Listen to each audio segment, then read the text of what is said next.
আমরা যেটা বলতেছিলাম যে আপনার যদি এইটার আইডি হচ্ছে 50 543, যার নাম হচ্ছে নস্টাল, এই নস্টালের সিমেনও যদি আপনারা ব্যবহার করেন, আপনাদের যে মানে বাছুর হবে সেই বাছুরে কিন্তু শিং হবে না, নিশ্চিতভাবে বলে দিতে পারতেছি। এটা একটা হোমোজাইগাস পোলজিন সমৃদ্ধ একটা ব্রিডিং বুল আমাদের।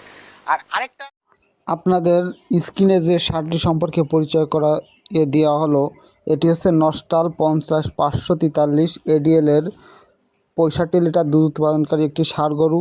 এর সাথে আজকে আমি এই ষাঁড় গরুটির মাঠ পর্যায়ের 4টি বাচ্চা দেখাবো। প্রথমে 1 নম্বরে যে বাচ্চাটি দেখতে পাচ্ছেন, বাচ্চাটি কিন্তু খুবই ভালো এসেছে। বাচ্চাটির বয়স কিন্তু মাত্র 5 মাস। এর পরবর্তীতে নাম্বার 2-এ যে বাচ্চাটি দেখতে পাচ্ছেন 50 543 এডিএলের খুবই সুন্দর মানের বাচ্চাটির দেহের রং সাদা কালো, একেবারে অরিজিনাল যে ফ্রিজিয়ান, এই ফ্রিজিয়ান কোয়ালিটির বাচ্চা এসেছে। বাচ্চাটি কিন্তু খুবই ভালো, বাচ্চাটি একটি বকনা বাচ্চা। আসলে যে কারো দেখলে এই নস্টালের বাচ্চা পছন্দ হয়ে যাবে। এরপরে 3 নম্বরের নস্টালের আরও একটি বাচ্চা দেখতে পাচ্ছেন, বাচ্চাটি কিন্তু খুবই ভালো, খুবই ভালো।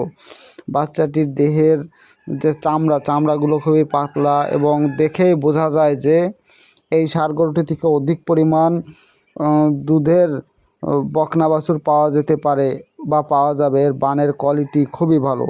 এরপরে নাম্বার 4-এ আরও একটি বকনা বাছুর দেখতে পাচ্ছেন। বকনাটি কিন্তু খুবই আকর্ষণীয় মানের এবং খুবই উন্নত মানের। এই ষাঁড় গরুটির কিন্তু অনেক ষাঁড় বাছুর এসেছে। তাদের মাঝখান থেকে আপনাদের ষাঁড় বাছুরগুলো না দেখিয়ে বকনা বাছুরগুলো দেখাচ্ছি, যাতে আপনারা বুঝতে পারেন যে অধিক দুধের বাছুর আপনারা এই নস্টালের সিমেন্ট ইউজ করলে পাবেন।